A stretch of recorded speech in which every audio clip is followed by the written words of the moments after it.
For 7 years, I believed I was protecting my family. Every birthday candle we blew out together, every Christmas morning, every bedtime story my husband read to our daughter, every picture hanging on the walls of our home, they were all built on one secret, a secret so devastating that if it ever came out, it wouldn't just end my marriage, it would destroy the only family my daughter had ever known. So I buried it. I convinced myself that silence was love, that keeping the truth hidden was the only way to protect the people I loved most. And for 7 years, it worked. Or at least that's what I kept telling myself. My husband never questioned me. Our daughter never suspected a thing. Our friends used to joke that we were the couple everyone wanted to become. The perfect marriage, the perfect parents, the perfect family. If only they knew. Because every time my husband smiled at our little girl, every time he proudly introduced her as my daughter, every time she wrapped her tiny arms around his neck and called him daddy, I felt another piece of my heart break. Not because he didn't deserve that love, but because I wasn't sure he had ever been given the chance to choose it. The truth was, 7 years earlier, I made one decision. One stupid, selfish, cowardly decision. It lasted less than a single night, but its consequences followed me every single day after that. I told myself it meant nothing. I told myself it would never happen again. I told myself some mistakes were better buried forever. Then I found out I was pregnant. From that moment on, every happy memory came with a shadow. Every family vacation, every birthday, every anniversary, every I love you, carried the weight of one terrifying question I was too afraid to ask. What if our daughter wasn't his? I spent years convincing myself I was overthinking it, that biology didn't matter, that love mattered more. Until one ordinary Tuesday afternoon, our 7-year-old daughter came home from school carrying a family tree assignment. She looked up at us with the biggest smile. Then she asked one innocent question, a question that shattered 7 years of lies in less than 5 seconds. That night, after she fell asleep, I looked at my husband sitting quietly in the living room. He smiled at me the same way he had smiled for almost 8 years, completely unaware that his entire life was about to change. I realized something in that moment. The truth wasn't waiting for me anymore, it was coming, whether I was ready or not. So I sat down across from the man who had loved me more than anyone ever had, took the deepest breath of my life, and confessed the one secret no husband should ever have to hear. I thought the confession would be the hardest part. I was wrong, because a week later, a DNA test would answer the question I'd spent 7 years trying to outrun, and the result wouldn't just change our marriage. It would force one man to decide what truly makes someone a father. Section 1. The Anatomy of a Perfect Lie. People always say the biggest lies are the hardest to remember. Mine wasn't. I remembered every single detail because I lived inside it every day. If someone had asked me to describe the happiest moment of my life, I wouldn't have said my wedding day. I would have said the day I met Mark. It happened completely by accident. I was 28, late for a client meeting in downtown Los Angeles, carrying a paper coffee cup in one hand and a folder full of design mock-ups in the other. I'd already missed 2 phone calls from my boss and was trying to answer a text while weaving through the morning crowd. Then I walked straight into someone. Coffee splashed across the sidewalk. Papers flew everywhere. I remember closing my eyes because I was already preparing myself for an angry stranger. Instead, I heard someone. "I'm guessing your morning isn't going the way you planned." I looked up. He was tall, wearing a navy blue shirt with rolled up sleeves, holding several blueprint tubes under one arm. Before I could even apologize, he was already kneeling on the sidewalk, helping me collect every page that had blown into the street. "I'm so sorry," I kept saying. He smiled. "I think I was equally responsible. That was Mark." He insisted on replacing my coffee. I insisted it wasn't necessary. 5 minutes later, we were sitting in a cafe across the street, like we'd known each other for years. My meeting never happened. Strangely, I never regretted missing it. Mark was an architect. He loved talking about buildings the way artists talk about paintings. He believed every great structure started with one thing: a strong foundation. You can hide cracks in the walls, he told me that morning, but you can't hide a weak foundation forever. At the time, I thought he was talking about buildings. Years later, I'd realize he had unknowingly described our marriage. I was a graphic designer. While he obsessed over what held things together, I obsessed over how things looked. He teased me that I made everything prettier. I teased him that he made everything stand upright. It shouldn't have worked, but somehow it did. Dating Mark felt easy, not because he was perfect, because he was present. He remembered everything. The name of my favorite author, the flowers I stopped to smell during walks, the way I always stole fries from his plate even after insisting I wasn't hungry. He noticed little things most people ignored. If I looked tired, he'd show up with dinner. If I mentioned liking a song once, he'd have it playing in the car a week later. When I got nervous before presentations, he'd call me 5 minutes beforehand just to remind me to breathe. No grand gestures, just thousands of tiny ones. And somehow, those tiny things made me fall harder than any expensive vacation or fancy date ever could. For the first time in my life, I stopped wondering whether someone would leave. Mark never gave me a reason to question where I stood. He made me feel safe. Maybe that's why what happened next makes even less sense, because I wasn't unhappy. I wasn't trapped. I wasn't lonely. Sometimes people expect cheating to begin because something is missing. In my case, nothing was missing. The problem was me. About 11 months into our relationship, we had our first real fight. Not one of those playful disagreements about where to eat dinner. A real fight. The kind where two people stop listening and start trying to win. I honestly can't even remember what started it. Maybe work stress. Maybe exhaustion. Maybe pride. Whatever it was, it grew much bigger than it ever should have. By the end of the night, Mark looked emotionally drained. "I think we both need some space," he said quietly. "I don't want to say something we'll regret." Then he walked out. He didn't slam the door. He didn't yell. He simply left. Looking back, that should have reassured me. It should have told me he wanted to cool down before talking again. Instead, every fear I'd carried since childhood came rushing back. Growing up, people always left. My father left. Friends moved away. Relationships ended without warning. Some part of me had learned that silence meant abandonment. So when Mark asked for space, my heart translated it into one sentence. "He's leaving you." I spent the entire night spiraling. I ignored his text the next morning saying he just needed time. I convinced myself he was preparing to end everything. Fear has a strange way of making terrible decisions feel reasonable. That evening, instead of waiting, instead of trusting the man who had never once broken my trust, I went out with co-workers. I drank too much. I wanted someone, anyone, to make me feel wanted just for a few hours. There was a man at the bar. I barely remember his face now. I don't remember what we talked about. I don't remember who made the first move. I only remember waking up the next morning feeling like I'd stepped outside my own body. The regret hit me before I even opened my eyes. I sat on the edge of that unfamiliar bed feeling physically sick. I couldn't believe what I'd done. Before noon, Mark called. "I hate fighting with you," he said. "I'm sorry I walked away. I should have stayed.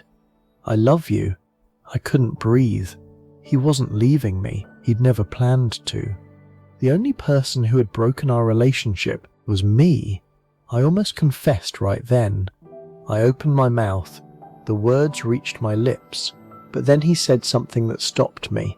"I don't ever want one bad night to define us." That sentence destroyed my courage, because one bad night already had. I convinced myself the truth would only hurt him. It had meant nothing. It would never happen again. If I confessed, I'd only transfer my guilt onto the man I loved most. So I made the worst decision of my life. I stayed silent. That silence lasted one day, then 1 week, then 1 month, and eventually it became part of who I was.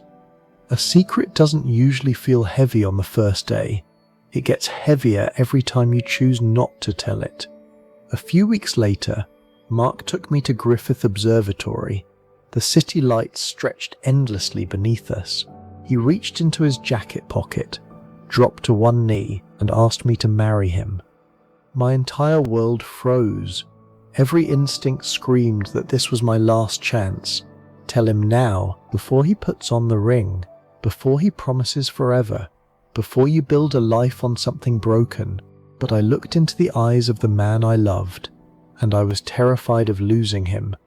So instead of telling him the truth, I whispered the word that changed both of our lives. Yes. As he slipped the ring onto my finger, he smiled with complete certainty about our future. I smiled too, but behind that smile, the foundation of our marriage had already begun to crack. Section 2. The Wait of 7 Years. Our wedding took place in a small botanical garden on the edge of the city. Nothing extravagant, just our closest family and friends. Soft music drifting through the trees, and rows of white chairs beneath towering oak branches. Mark cried the moment he saw me walking down the aisle. Not loud, dramatic tears, just one quiet tear that escaped before he smiled and laughed at himself. Everyone teased him afterward. I thought brides were supposed to cry. He squeezed my hand and replied, "Why should she have all the fun?" Everyone laughed. I laughed too, but inside I wondered if he'd still be smiling if he knew who I really was. When we exchanged our vows, Mark looked directly into my eyes. "I promise," he said, "that no matter what life throws at us, you'll never face it alone." Those words stayed with me for years, because every single day afterward, I made sure he stood alone against a truth he didn't even know existed. After the wedding, life unfolded exactly the way we dreamed. We bought an old craftsman house in a quiet neighborhood. The place needed everything. New floors, new plumbing, a new roof. Most people would have walked away. Mark fell in love immediately. "This house just needs someone willing to believe in it," he said. Looking back now, I think he saw the world that way. Not for what it was, for what it could become. Every weekend turned into another project. He renovated the kitchen himself. I picked paint colors. We argued over cabinet handles. We laughed over furniture we assembled incorrectly. We planted flowers neither of us knew how to keep alive. Little by little, the house became home. Friday nights became pizza and old movies. Sunday mornings became pancakes. Every anniversary we recreated our first coffee date. It wasn't perfect. No marriage ever is, but it was happy. Genuinely happy. Which made my secret even harder to understand. People often imagine guilt as something loud. For me, it became ordinary. It sat quietly beside me while we watched television. It joined us at dinner. It rode in the passenger seat during road trips. Some days I almost forgot it was there. Then something small would remind me. Mark talking about honesty. A wedding anniversary. Someone asking how long we'd been together. Every reminder tightened the knot in my stomach. Then, about 8 months after the wedding, I started feeling sick every morning. At first I blamed stress, then food poisoning, then the flu, until I bought a pregnancy test. I still remember standing alone in our bathroom, watching 2 pink lines slowly appear. Positive. For a few beautiful seconds, nothing else mattered. I was going to be a mother. Then another thought entered my mind, one I had spent months refusing to acknowledge. The dates. My legs nearly gave out beneath me. I grabbed a calendar, started counting, counted again and again. My hands wouldn't stop shaking. There was no certainty, but there was a possibility, a small, terrifying possibility. I remember sitting on the bathroom floor for almost an hour, holding that little plastic test in one hand, crying so hard I could barely breathe, because I realized something. My mistake wasn't over. It had just begun. That evening, Mark came home carrying takeout from my favorite restaurant. The moment he saw my face, he dropped everything. What's wrong? I handed him the pregnancy test. For one heartbeat, he simply stared. Then he laughed. Actually laughed. He picked me up off the floor and spun me around the bathroom like we were teenagers. "We're having a baby." He looked happier than I'd ever seen him. He immediately started talking about names, bedrooms, schools, baby books. He had already become a father before our child had even taken their first breath. I wanted to tell him. God, I wanted to tell him. But how do you interrupt someone's happiest moment with the worst sentence they'll ever hear? Instead, I hugged him tighter than I ever had before and cried into his shoulder. He thought they were happy tears. I let him believe that. The pregnancy passed without complications. Mark attended every appointment. He never missed one. He held my hand through every ultrasound. He framed the very first picture we ever received. When the technician asked whether we wanted to know the baby's gender, he looked at me first. "What do you think?" I smiled. I want to be surprised. Truthfully, I just wanted one thing in my life that didn't feel controlled by fear. As my due date approached, I became obsessed with reading about genetics. Not because I enjoyed science, because I was desperate for reassurance. Brown eyes, blue eyes, dominant genes, recessive genes, family inheritance. I read article after article until 2 in the morning. Every website said the same thing. 2 brown-eyed parents can absolutely have a blue-eyed child. It's uncommon, but it happens. Those words became my lifeline. Possible. I repeated that word to myself hundreds of times. Possible. Maybe everything would be okay. Maybe I'd worried for nothing. Maybe life would quietly move on. Then Lily was born. The nurse placed her in my arms. She was tiny, perfect, the most beautiful thing I'd ever seen. The room disappeared. The fear disappeared. Nothing existed except this little girl. Then the nurse turned toward Mark. "Would you like to hold your daughter?" His hands trembled as he took her. I'd never seen him cry before. Not really, but he cried then. Real tears, unashamed. He looked down at this tiny baby wrapped in a pink blanket. "Hi, Lily," he whispered. "I'm your dad. I've been waiting for you." That sentence broke something inside me, because regardless of biology, he already was. Over the next 7 years, Mark became everything a father should be. He mastered diaper changes faster than I did. He learned how to braid hair by watching online tutorials. He attended every dance recital, every school play, every parent meeting. When Lily had nightmares, she wanted Daddy. When she scraped her knee, she ran to Daddy. When monsters hid beneath the bed, Daddy chased them away. Watching them together became both the happiest and the most painful part of my life. Then one afternoon, when Lily was almost 4 years old, a cashier smiled at us in the grocery store. She leaned over the shopping cart. "My goodness," she said, "those blue eyes are absolutely stunning." Mark grinned proudly. "They're beautiful, aren't they?" "Where did she get them?" the woman asked. Mark laughed. "We're still trying to figure that out." I jumped in immediately. My grandmother had blue eyes, and I think Mark's grandfather did too. The woman nodded. "Funny how genetics works." She walked away. Mark kissed Lily on the forehead. "Guess you inherited the best eyes in the family." He smiled. I smiled. But inside, the countdown had already started. Every birthday, every school photo, every Father's Day card she made, every time she proudly introduced him as my daddy, the lie grew heavier. Not because I loved him less, because I loved him more. And every year I waited, the truth became harder to survive. Then, on an ordinary Tuesday afternoon, Lily burst through the front door carrying colourful construction paper. "Mum!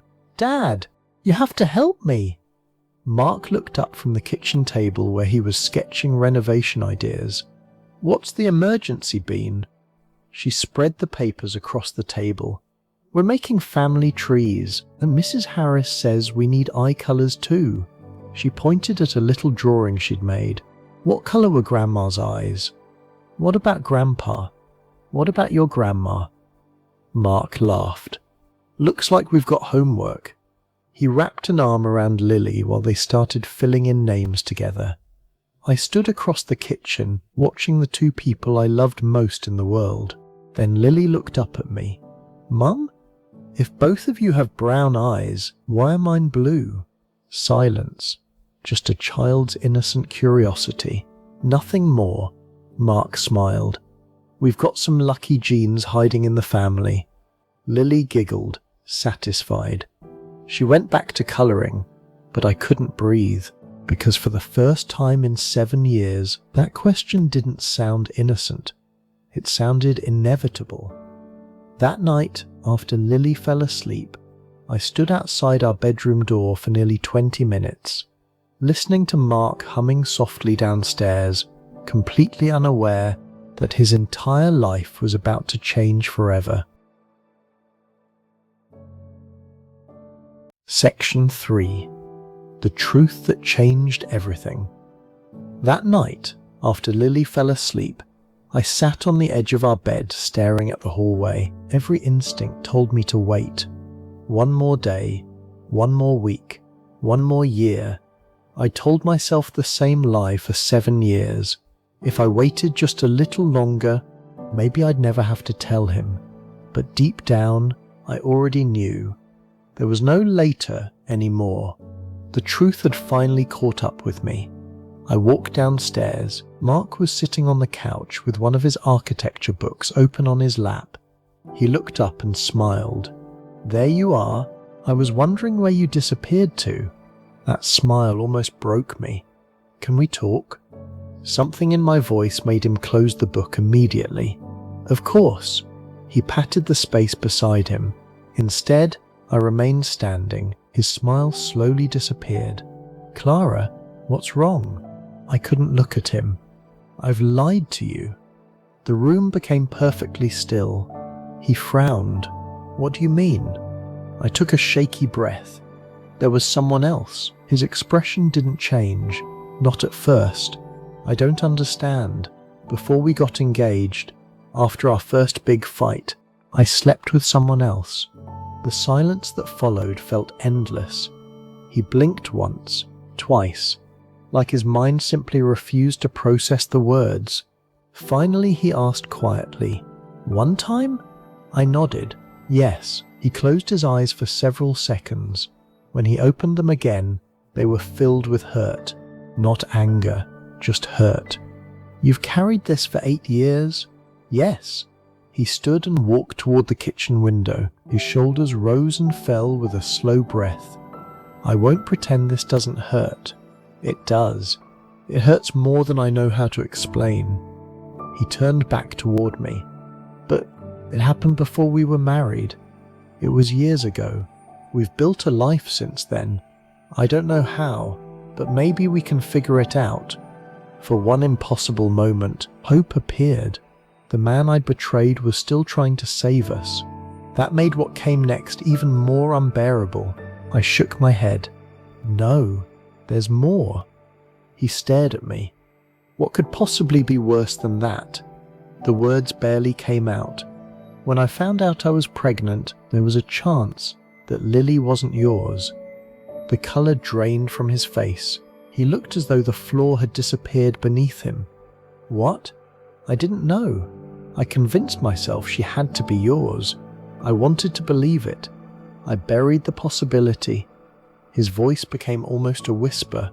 And all these years, you never told me? I couldn't answer.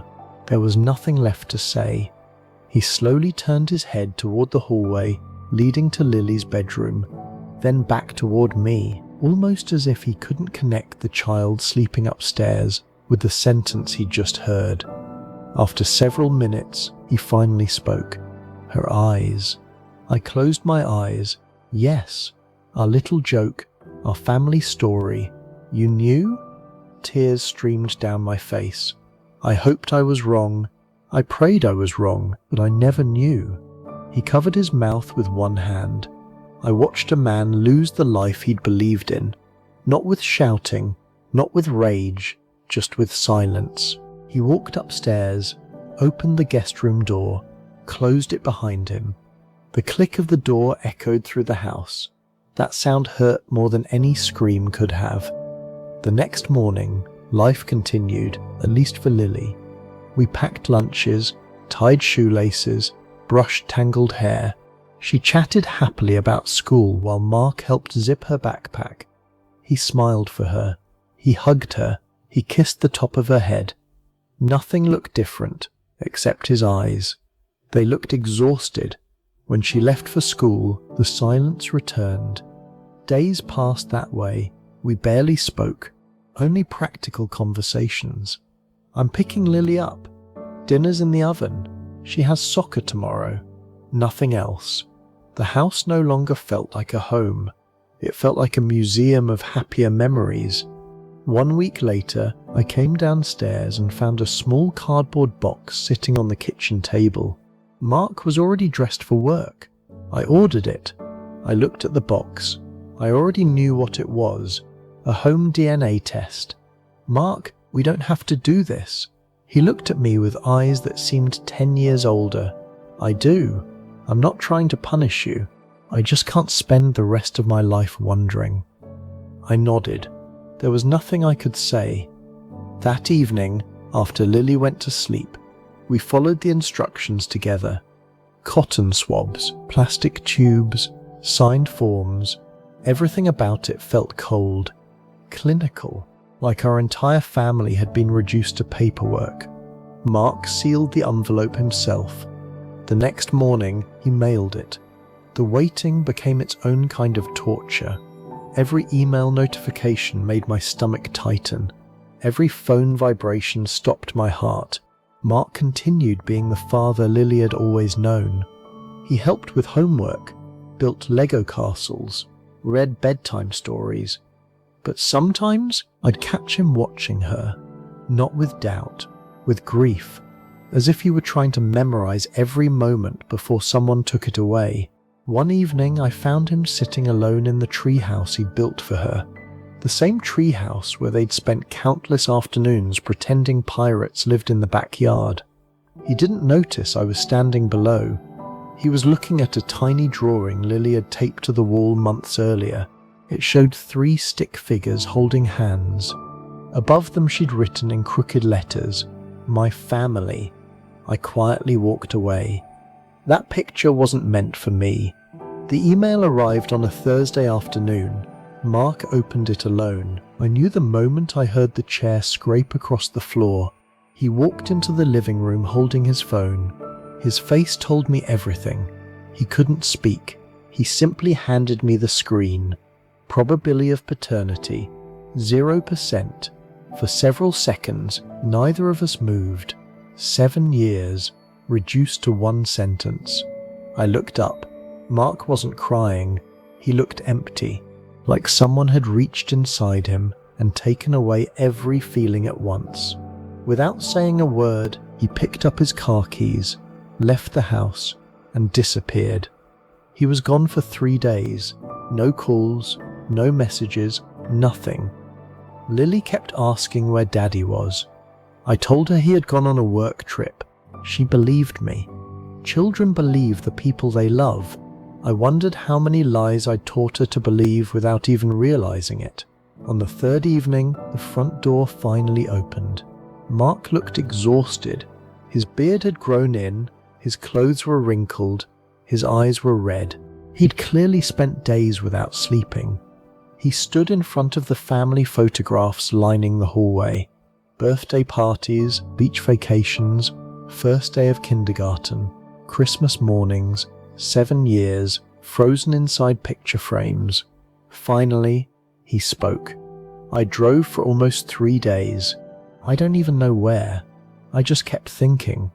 I kept asking myself the same question. He turned toward me. What makes someone a father? I thought the answer was blood. I don't anymore. His voice cracked for the first time. I remembered teaching Lily how to ride her bike. I remembered her first nightmare. The first time she called me daddy. The way she still reaches for my hand whenever we cross the street. He wiped his eyes. A laboratory can tell me whose DNA she has. It can't tell me who stayed up all night when she had a fever. It can't tell me who held her when she was scared. It can't tell me who loves her. He took one slow breath. That man may be her biological father, but I'm her dad, and nothing, not even a DNA test, gets to take that away. I broke down crying. I don't deserve your kindness. He shook his head. This isn't kindness. It's a decision for Lily. Then he looked at me with heartbreaking honesty. As for us, I don't know what happens next.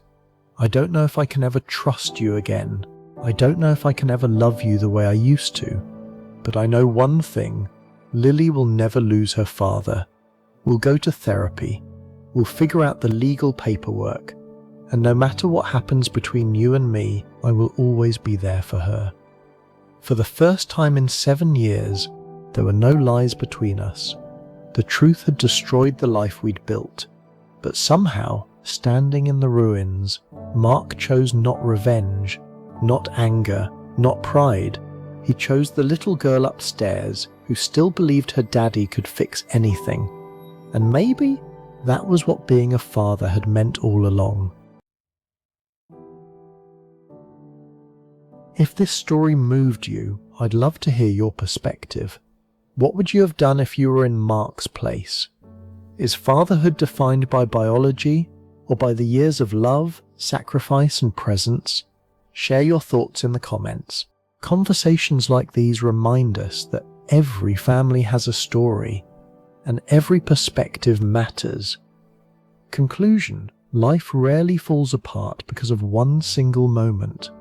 More often, it's the silence after the mistake that causes the deepest damage. Clara's secret didn't just test a marriage, it tested the meaning of trust, forgiveness, and fatherhood. In the end, DNA answered one question, but love answered another. Sometimes the people who truly become family aren't the ones connected by blood. They're the ones who choose to stay, even after the truth changes everything.